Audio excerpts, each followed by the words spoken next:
To force restart your iPhone is really quite simple. You have to do 3 button presses in sequence. You got to do volume up, volume down, and then press and hold the big button on the side.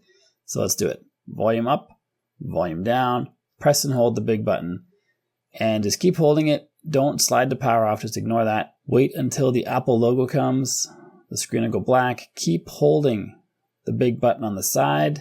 Keep holding, we're almost there. And we're there. Now we can let go.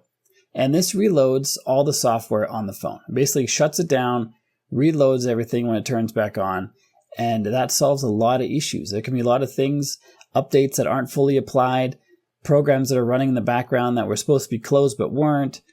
Computers aren't perfect, so this kind of stuff happens. But by force restarting, we clear out a lot of that stuff. And this is Apple's #1 recommended troubleshooting step.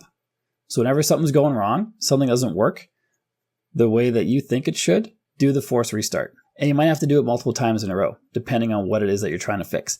And if you find that when you press and hold the big button, Siri activates down here, it means you did not do it fast enough. You have to go pretty quick, volume up, volume down, hold this button.